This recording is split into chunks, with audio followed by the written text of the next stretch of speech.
Alla bolam, bolajonim. Alla yo, alla. Osmondagi uchurday, uchalasi ham birday. Xudoyimga ming shukr, bo'la berdi bir etak. Onamni sog'indim qizim-ov, alla. Otamga o'xshagan qora ko'zim-ov, alla. Bolangizga alla ayting, onalar. Kuyunib so'zlayotgan voqealarimni havodan olmadim, to'qimadim. Bunday dilog'riqlar har qadamimiz, har damimizda. Aslida har kishi har narsaning tarjimai holi bo'lganidek, kitobxonligimning ham hasbi holi bor. Bu yo'lning boshida ismlar buvixon bo'lgan, ammo ko'pchilik chevar xola deb ataydigan enam rahmatlining nurli siymosi turadi. Ertak, doston, matal aytishga judayam mohir, so'zamol bilimdan ayol edi. Onam kunora non yopardi. Har gal non yopganida bizdan bir ikki hovli narida turadigan Mahsum domlaning uyiga issiq non olib chiqardik. Yuzlaridan nur yog'iladigan, ko'ksiga tushgan oppoq soqoli o'ziga yarashgan, mehribon nuroniyni kunda bir marta ko'rishga orzumand edik. U esa Nuqul akamni yoniga o'tqizib, muloyimlik bilan savolga tutardi. Bir kuni o'sha hovliga kirayotganida akamdan so'radim. Aka, kapalak taxtaning ustidagi kitobni siz ham o'qiysizmi? Rosa katta ekan-a. Bitta varaqlab ko'rsam maylimi? U juda katta-ku. Biz boshqasini o'qiymiz, singlim. Aka, men so'rasam kichkina kitob beradimi? Nima qilasiz? Kichkina kitobni? Hali maktabga bormagan bo'lsangiz, maktabga boring-da, keyin o'zim sizga undan ham kattasini olib beraman. Hozir olib bering, aka. Xola-xolada hamma qizlarga ustoz bo'laman.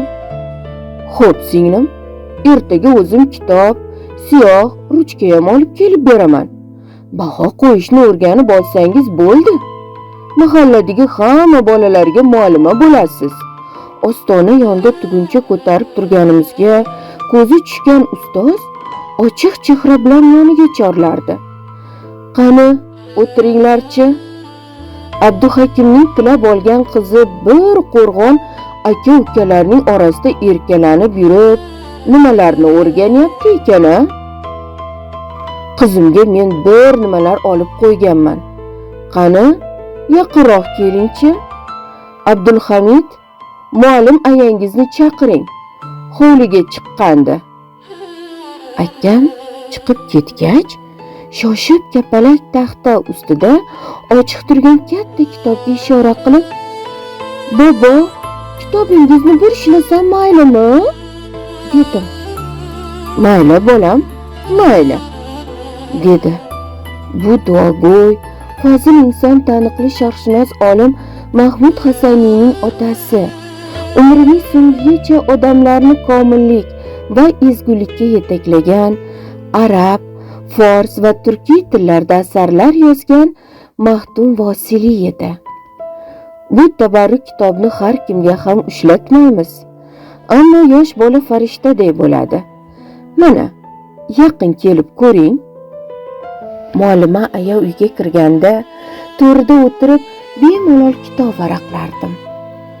Kaftlarini og'ziga qo'yib, "Voy o'lay", dedi eshitilar eshitilmas. Mayli onasi, mayli. Hali harf tanimay turib, kitobni bir ko'ray deb mo'ltirab tursa, yo'q deya olmadim-da. Go'dakkinaning ko'ngli og'rib qoladi dedim. Yana o'zim ism qo'yib bergan Chevar opamning erka nevarasi bo'lsa, doim kuzatib tursam, bergan holva turshagingizga qaramay, ko'zi tokchadagi kitoblarda bo'ladi. Keling, duo qilaylik. Qur'oni Karimning yonida urib turgan yurakchasi poklik nuri bilan to'lsin. Ikki dunyo ilmini izlaydiganlardan bo'lib, ikki dunyo saodatini ko'rsin. O'sha on, o'sha lahzalardan qalbimga boshqa olam, boshqa dunyo oshiyon qurdi. U kitob dunyosi edi. Akalarimning izidan ergashib, maktabga borganimda hali 6 yoshga ham to'lmagandim. O'qituvchimiz ancha paytgacha meni o'quvchilar ro'yxatiga qo'shmay yurdi. Keyin sinfdagi hammadan o'zib ketdim. Akalarim biri o'qishni, biri yozishni, yana biri kim oshiqcha gapirsa qarab o'tirmay, jag'iga mush tushir deb urishni o'rgatardi. Orada vaqt topib, qo'shni qizaloqlarning qo'g'irchoqlariga ko'ylakcha tikishga ham ulgurardim. 2-sinfda o'qiyotganimda qo'shni mahalladagi yangi hovlimizga ko'chib o'tdik. Ammo tug'ilib o'sgan uyimizdan nasibam uzilmagan ekan. Fazilat opam katta amakimning qizi yolg'iz qolgani uchun har kuni opamga hamrohlik qiladigan bo'ldim. Eski hovlimizdagi bir xonaning tokchalari to'la kitob. Hayotimga quvonch, yog'du berib turgan ertak kitoblar ko'pligi uchun opamni ko'ndirib o'sha uyga ko'chib o'tdik. Chiroqni o'chir, men uxlashim kerak deganiga qaramay, yarim tungacha kitob o'qish odatimga aylandi. Avvaliga ertak, keyinroq Go'ro'g'li, Alpomish, Shahriyor kabi dostonlarni qayta mutolaa qildim. Kalila va Dimna asarini o'qigan kezlarim masalalar mohiyatini tushunmay, akam opamni savolga tutardim. Opamning aytishicha, kundan kunga dangasa, ish yoqmas, kitob jinnisiga aylanib borardim. Ba'zan opam yo onamning koyishidan bezib, o'qiyotgan kitobim tugamay o'rnimga kirishga majbur bo'lardim. Bu yog'i nima bo'larkin degan qiziqish, ishtiyoq iskanjasida tuni bilan ko'zimga uyqu kelmay, boshimga og'riq kirardi. Katta dadam, katta amakimni shunday atardik. Ziyoli, kamsuqum, mehrdaryo inson edi. Maktabdan bo'sh paytlarimda arab alifbosidan saboq olardim. U ba'zan "Toliqib qolasan qizim, kel tanaffus qilamiz" deb shaxmat o'yinlarini ham o'rgatardi. Borib o'ziga raqib bo'lib tosh surgan paytlarimda "Ayyorlik bilan yo'l to'sishni kimdan o'rganding? A?" deya meni yolg'ondan urishib qo'yardi. 3 kunda yodlab kelasan deb bergan vazifalarni bir kunda, gohida bir zumda yod olardim-da, kitobning panasiga badiiy kitob qo'yib o'qib o'tirardim. Shunday kunlarning birida kutilmaganda darsxonamizga patnisda ovqat ko'tarib kirgancha opam kirib keldi. "Dada, mana bu qizingiz vazifasini yodlab o'tiribdi. Shunaqa deb o'ylaysizmi? Siz bergan kitobning tagiga boshqasini qo'yib o'qib o'tiribdi." Aytdim-a, chakagi o'chib sandalga yopishib qoldi deb. Qozon tovoqqa qarashkin, katta qiz bo'lib qolding desam, vazifa qilyapman deb chap beradi. Mana, yaxshi ko'rgan qizingizni qilgan ishini ko'rib qo'ying, deb qo'limdagi kitobni olib ko'rsatdi. Xuddi kitobni hozir o'tga tashlab yuboradigandek opamning qo'liga tirmashdim. Seni aqlli, farosatli qiz desam, shunday tabarruk kalam ichiga boshqa kitob qo'yib, alla nimalarni o'qib o'tirsang-a, dedi katta dadam ko'zoynagini qo'liga olib. "Dada, vazifamni yodlab bo'ldim. Birovdan oldim bu kitobni, tezroq qaytib berish kerak shunga."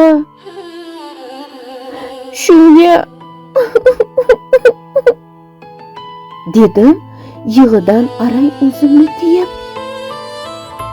Opam yana gapga aralashdi. "Hali 15 ga kirmay turib, uydagi har xil kitoblarning borini bitta qoldirmay tushirdi. Ertalabgacha mukkayib chiroqni o'chirmay o'qib chiqadi. Opamning gaplaridan yuzlari yanada tundlashib ketgan amakim menga qarab yuzlandi. "Qani, birovdan qanday kitob olding, qizim?" Amakim qo'limdan kitobni olib, varaqlab chiqdi-da, ohistagina lekin uqtirib gapirdi. "Yoshingga mos kelmaydigan katta dostonlarni o'qib bo'lib, endi bu kitobga o'tganing yaxshi emas. O'qiyotganlaring mazmuni yoshingga unchalik to'g'ri kelmaydi. Kundaligingni kunora tekshirib turibman. Matematikadan 4 baho olishingning sababini endi bildim. Karrani yod bilasanmi o'zi?" "Ha, yod bilaman. Hayotda nimadir ayirib, nimagadir qo'shishing uchun hisob kitobing puxta bo'lishi kerak. Adabiyot aql farosatingni boyitsa, matematika umr chiziqlarini 7 o'lchab bir kesish uchun kerak. Keyingi chorakda u ham 5 bo'lsin. Kelishdikmi, qizim?" Oradan ko'p o'tmay menga amakim Nodira Uvaysiyning kulliyotlarini olib kelib tutqazdi. Maktabimiz kutubxonasida badiiy kitoblar kam edi. Kutubxonachi Fatilaxonaga Xudo rahmat qilsin, bari keng, ziyoli, ochiq chehrali ayol edi. Tanaffus paytida yoki ertaroq darsdan bo'shab qolsam, darrov kutubxonaga chopardim. Nimqorong'u, qadam tashlaganda eskirgan pollari g'ichirlab turadigan bu pastqam xonaning men uchun fayzi bo'lakcha edi. Qishin yozin kitob javonlari ustida barq urib yotadigan gullarimi yo kirgan o'quvchini kulib qarshi oladigan oftob yuzli inson borligi uchunmi ko'pchilik yaxshi ko'radigan maskan edi. Menga o'xshagan 3-4 ta ko'ngilli dastyor ayaga ko'makchi edik. Kosachada un va suvni aralashtirib, qo'lbola yelim tayyorlab, kitoblarni tez-tez ta'mirlab turardik. Ochig'i, varag'ining chetini buklab, belgi qilib qo'yadigan odamlarning qo'liga tushgan kitoblarga rahmim kelardi. Onamning chorsi tikadigan turli rangdagi to'pcha iplardan sochday o'rib, kitoblar chetiga tikib chiqardim. Kutubxonachi aya meni juda yaxshi ko'rardi. Oq oltin tuman gazetasida she'r yoki kichkina maqolam chop etilsa ham, kutubxona oynasi-yu bizning faxrimiz doskasiga erinmay yopishtirib qo'yardi. Gohida "Mana bu kitobni o'qib chiqing, yangi keldi" deb qolardi. Qo'ldan qo'lga o'tib ketsa, "Hali buni topolmaysiz" deya qo'limga berib, yonimga yegulik qo'yardi. Boshqa maktab kutubxonalaridan men uchun o'qimaganlarimni so'rab olardi. Aya o'z ismini yozib, imzo qo'yib bergan varaqchani kaftimda tutib, qimmatbaho gavhar bordek yer u ko'kka ishonmay uchib borardim. Kitob javonlari yoniga borganimda yangi asarlarni ko'rib yuragim qinidan chiqqudek quvonardim. Birini olsam, biri qoladigandek yalinib, yolvorib bir to'p kitobni bag'rimga bosib qaytardim. Uyda onamga qarashadigan dastyorlar barisi o'g'il bola bo'lgani uchun mening chekimga talaygina yumushlar tushardi. Bilardim, lekin kitob ohangrabosidan o'zimni tortib ola olmasdim. Har kuni non yopib, kir yuvib, kuymalanadigan zahmatkash onamga ko'magim zarur edi. Qishda qozon tovoq, tandir o'choq degandek bahor bo'yini ko'rsatishi bilan maktabdan ommaviy dalaga olib chiqishardi. Ipak qurti boqib, birinchilar qatorida pilla topshirardik. Shunday paytlarda xumori tutganda faqat o'g'rincha kitob o'qishga to'g'ri kelardi. Ko'pincha kiyimlar taxlanadigan javon ichiga qo'yib, kitob o'qiganim uchun vaqt o'tganini bilmay qolardim. Onam, "Voy xudoyim, shuncha o'g'ilning orasida bir qiz o'stirsam-u, u ham shunchalik dangasa, tepsa tebramas bo'ladimi?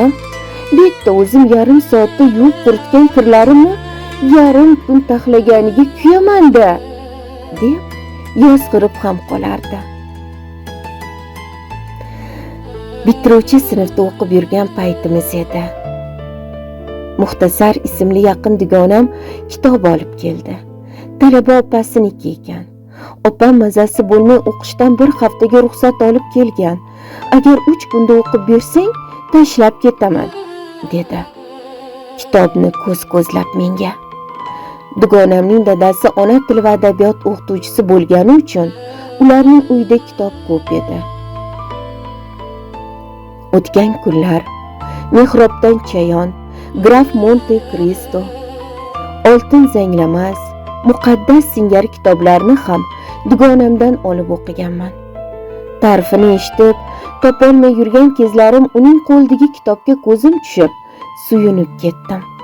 Albatta, aytgan kuni o'qib qaytarishga va'da berdim. Kunduzi o'qishga vaqt qayda deysiz? Tunda ham uxlab qolgandan keyin ayvon eshigi tirqishidan tushib turgan yorug'likka kitobni qo'yib, tik turib o'qishga tushdim. Bilmadim, qancha vaqt shu holatda o'qiganman.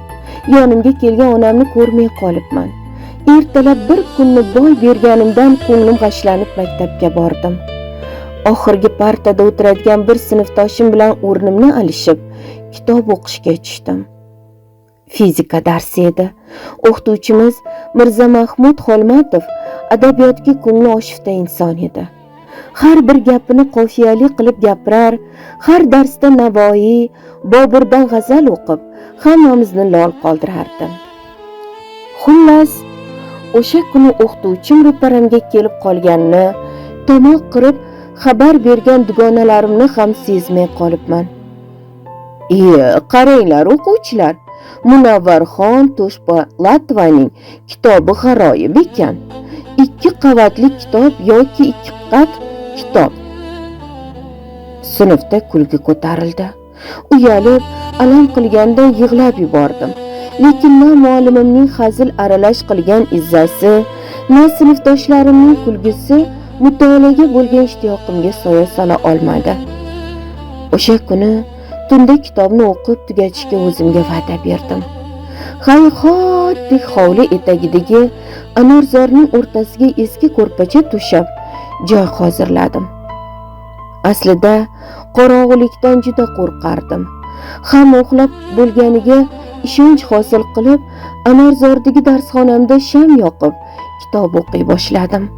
Kitobning ishqida qo'rquvni ham unutibman. Faqat onam ko'rib qolib, bunaqa o'qishingda ko'zingdan ayrilib shapko'r bo'lib qolasan, deb qo'yishidan qo'rqardim xolos. Bir payt shit-shit qadam tovushidan cho'chib, atrofga qaradim. Mol qo'yga o't solib yurgan onamga ko'zim tushdi. Allaqachon sham yonib tugab bo'lgan, tong yotgan, onaizorim kirtayib qolgan ko'zim, jimjikibgina o'tirgan o'zimga rahmi keldimi? Indamadi. Atigi 7 varaq qolgan kitobni shoshib yopib, o'rnimdan turib, ertalabki yumushlarda onamga qarashgani shoshdim. Taqdir, qismat, kelinlik nasib qilganda yaxshi ko'rgan kitoblarimni sarpolarim orasiga yashirib joyladim. Dars paytida 2 qavat kitob bilan tutib olgan o'qituvchimning ro'para qo'shnisiga kelin bo'ldim. Qaynotam rahmatli kitobxonlikning qadrini biladigan oqil inson edi. Kasallanib to'shakda yotib qolgan ustozimdan hol so'rab kirganida dadamning qo'liga kitob tutibdi. Nazirjon, keliningiz kitobni jondan ortiq yaxshi ko'radigan o'quvchi bo'lgan. Bu yaxshi amali orqasidan ko'p dakki yegan. Boyaqish. Kimgadir bir satr o'qitolmay o'tdik.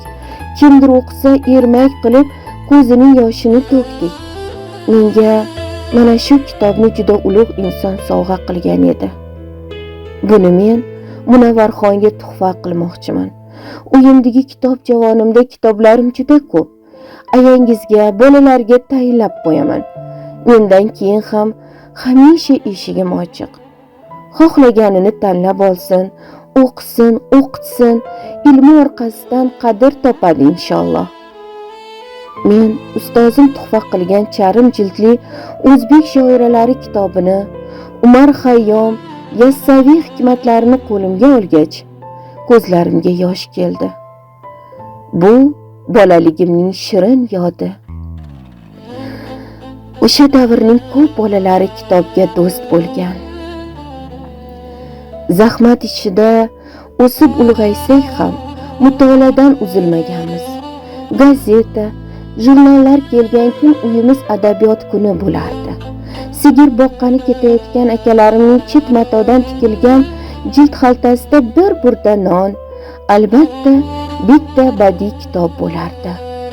Endi o'ylasam, bu kitoblar bizni ma'naviy qashshoqlikdan, jaholatdan asrab qolgan, po'latdan ham mustahkamroq qalqon bo'lgan ekan. Yuragimizga kitobning yaxshi qahramonlariga o'xshashdek buyuk orzular, maqsadlarni solgan va bu yo'lda kuch bergan yo'lboshchi bo'lgan ekan.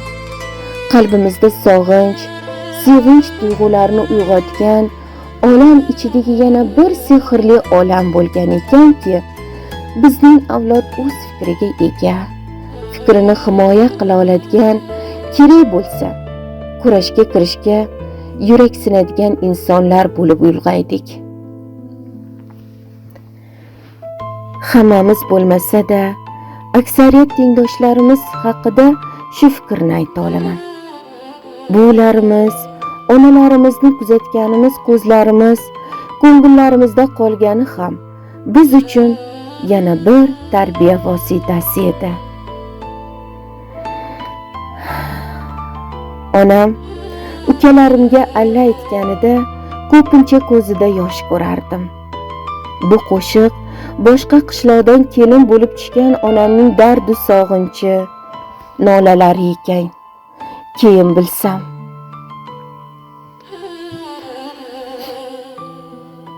Osmondagi 3 o'rdak, uchalasi ham birdek. Xudoyimga ming shukr, bola berdi bir etak. Onamni sog'indim, ko'zim-o alla, otamga o'xshagan qora ko'zim-o alla. O'sha allalarda sehr bor edi. Qalblarda mudrab borayotgan tuyg'ularni uyg'otardi bu ohanglar. Beshikdagi bek bola esa onasining nafasini his etib, xotirjam uxlar edi. Hozirchi bir kuni big'illab yig'layotgan 3 yoshli nabiramning qo'liga onasi telefon tutdi. Bola tinchib qoldi. Savol nazari bilan qaraganimni ko'rib, Masha Medvedni ko'rib uxlab qoladi-da, dedi. Ba'zi yosh onalar bolam o'zi internetdan multik topib ko'radi deb quvonadi. Dod deging keladi o'sha paytda. Axir YouTube degan bola o'z domiga yetayotganini nahot bilmasak, go'dak o'zi yaxshi ko'rib tomosha qiladigan multik topilguncha qancha tomoshalar tasmasi ko'z oldidan o'tadi. Yarim yalang'och raqqosalar, tig'idan qon tomchilayotgan qotillar, onasini urayotgan o'g'il, yuziga parda tortib jazavaga tushib o'ynayotgan qizlar. Hozircha go'dak yoshda ularga aqli yetmas, qidirganiga qarab ketar, ammo ertaga nima bo'ladi? O'smir yoshga kirganda pana joy axtarib ham beg'ubor dunyosini ag'dar-to'ntar qilib yuboradigan tomoshalarga dili ketmaydi, taqlid qilmaydi deb kim aytadi? Bir tanishim kelin tushirdi. Havasga arzirli xonadon edi. Kelinchak ham sarifdek go'zal. Oradan 3 oy o'tib yoshlar ajrashdi. Nima emish? To'ydan avval suygan yigiti bo'lgan ekan. Qizning ota-onasi qaynona bo'lmishga qo'liga telefon bermanglar, kerak bo'lsa sizga bog'lanib topib olamiz deb tayinlagani uchun shunday yo'l tutishgan. Ammo tunda erining telefonini olib gaplashib o'tirgan kelinchak qo'lga tushdi. Xullas, bir yosh oila barbod bo'ldi. Saodatga kelgan bir dardli maktubda bunday so'zlar bor. 3 bolamni bir ko'z bilan boqdim. Bolaligimda sho'xlik qilib yiqilib, bir ko'zimga cho'p kirgan. Shikastlangan ko'zim ojiz bo'lib qolgan. Yoshim o'tib qolganda, qo'shni mahallamizda mahkumlikda uzoq yil o'tirgan yigitga uzatishdi. Bir amallab hayot qildik. Birin-sirin o'g'il qizlarim tug'ildi. To'ng'ichim muchal yoshiga yetmay, kasalmand otasi olamdan o'tdi. Qo'lida kasbi, ilmi yo'q mendek onaga juda qiyin bo'ldi. O'g'lim o'smir yoshdan mardikorlik qilib, loy tepib g'isht qo'yib yonimga kirdi. Ulg'aydi, ustaligi orqasidan noni butun bo'lib oila qurdi. O'tgan kuni bir marakadan kelsam, kelinim onasi bilan telefonda so'zlashayotgan ekan. Xalal bermay deb oyoq uchida yurib ortga qaytay deganda qulog'imga gap ilindi. Oyi, siz qaynonamni bilmaysiz. Ukasini o'ylab singlisini uzatish kerak deb erim ishlab topgan pulni qirib oladi. Voy, ko'r deganingiz bilan uning ko'zi bitta emas, 4 ta. Orqasida ham ko'zi bor. Ani kuni oshgan ovqatni berkitib chelakka tashlayotsam, ko'rib qolib bobillab ketdi deng. Qattadir odamlar ochmish. Non yo'q, osh yo'q, o'layotganmish. O'g'lining topganini isrof qilmay, ovqatni odam boshiga rasamadlab qilarmishman. Yozay desam, gap ko'p. Kitob bo'ladi. Kelinni haydasam, 2 bola yetim. Oila to'zg'iydi. Eshitmaganga solib yuraveray desam, eshitganlarim yuragimdan, suyagimga ham o'tib og'riq beryapti. Nima qilay? Nima qilsin? Nima qiling deb yo'l ko'rsataylik. Qudani ko'r deb haqorat qilgan ayolning tarbiyasini olgan qizning bolalari kim bo'lib ulg'ayadi? Ular otasi, buvisini izzatlaydimi? Yana shu telefon deganlariga tosh otkim keladi-da. Shu matohning yaxshi tomonlari ham bor albatta. Bemordan hol so'ragani, olisni yaqin qilgani, ishdagi ota-ona bolasidan xabardor bo'lib turgani, dunyo xabarlarini bir zum kelgani, izlagan kitobing topilishi. Ammo har kuni uzatilgan qizidan nima ovqat pishirding, nonushtada nima yeding deb so'rab turadigan onalarni ham ko'rdik. Biz yosh mahallamiz 15-20 kunda ota uyiga borardik. Onam hol ahvol so'rashgandan keyin og'zimizga gapni chog'lasak, bo'ldi, tushgan joyingdan boshqa gap aytma deb gapimizni bo'lardi.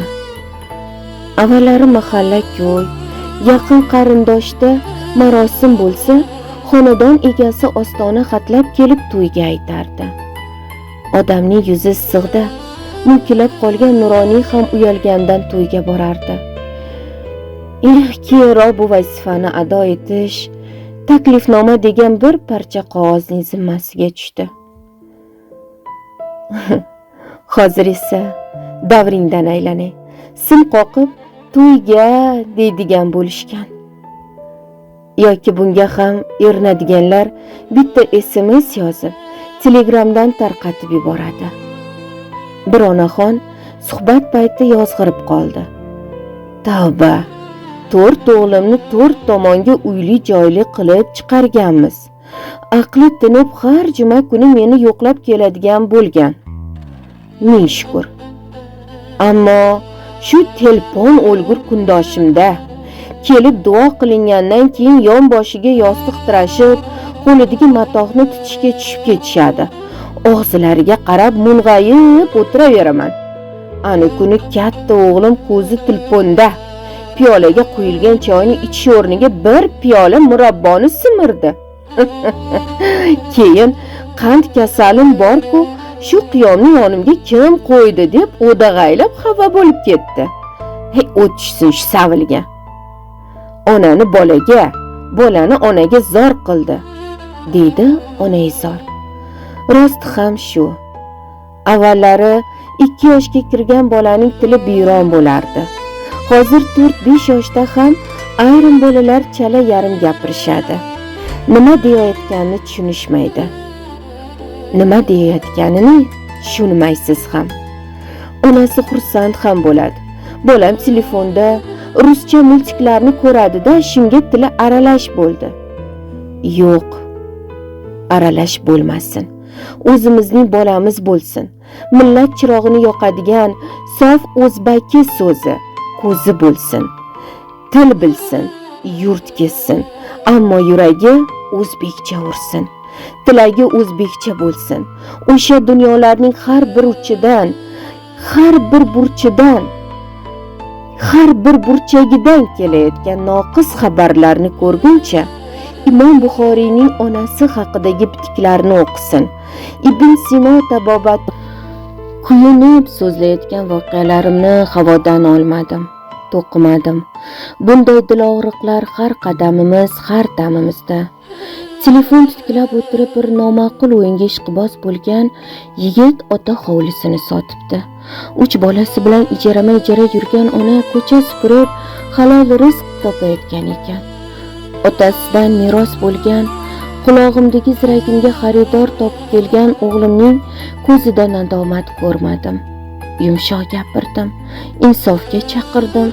Men bu azoblarga boshqa bardosh bermayman dedim. U esa o'g'il bolachilikda bo'ladi-da, oyi, dedi. Bir tuki qilt etmadi.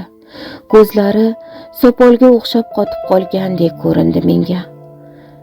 Zamonga ayb qo'ydik. O'zimiz ham oppoq emasmiz.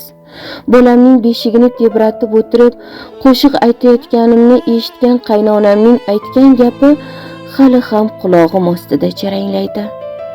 Qizim, karvon ko'rdim, tuyalari bo'zlab borar deb bola uxlatasizmi? Yorim yig'lab borar deb bolaning betini qotirasizmi? Bu nima qiliq? Alla deng. Alla desangiz, bolangizning yuragi qudratli so'zlaringizdan baquvvat tortadi. Alla aytsangiz, beshik boshida yig'lab, beshik boshida yupinasiz. Ko'chada ko'rganga dard aytib ko'ngil bo'shatmaysiz. Onasining ko'z yoshini archishga shoshadigan bola bo'lib ulg'aytiring. Keyin afsus qilmaysiz, degandi. Eski telefon apparatini Wi-Fi ga ulab, go'dakning qo'liga beryapmiz. Tinchsa bo'ldi, tin olsa bo'ldi deyapmiz. Bolalikda oftob pishti o'yinini o'ynardik. Qumdan uy qurardik. Bir shamol tursa, yomg'ir yog'sa, vayron bo'lishini bilsak ham unga qarab quvonardik. Bir jizzaki bola paydo bo'lib, uyimizni tepib yanchib ketsa, katta fojiadek dugonalar bilan birgalashib yig'lardik. Doston tinglab, ertak eshitib ulg'aymayotgan bolalarning qalbiga yaratish, bunyodkorlik ishqini qanday solamiz? O'z ota uyini qimorga boy berayotganlar, onasiga qo'l ko'tarib, go'dagini chiqindi qutisiga tashlayotganlar qayerdan paydo bo'lyapti? Botir bo'lishni dev yalmog'izlar timsolidagi jaholatga qarshi turish kerakligini qachon, qanday o'rgatamiz?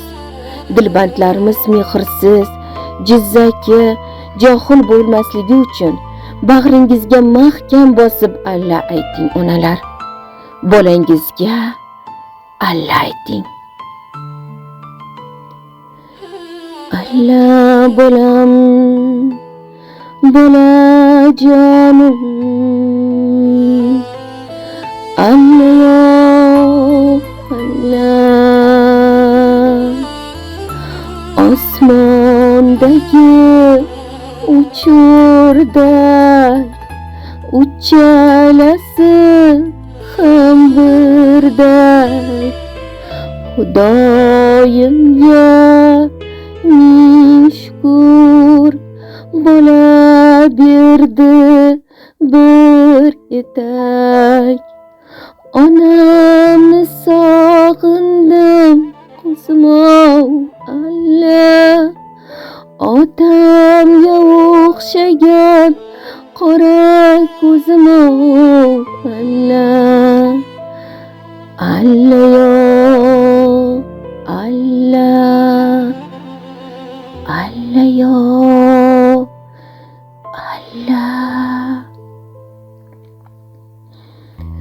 O'zbekistonda xizmat ko'rsatgan madaniyat xodimi, Saodat jurnali bosh muharriri, shoira Munavvara Usmonova qalamiga mansub.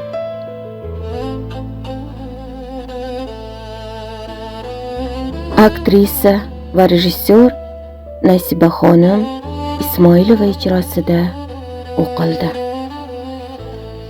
E'tiboringiz uchun rahmat.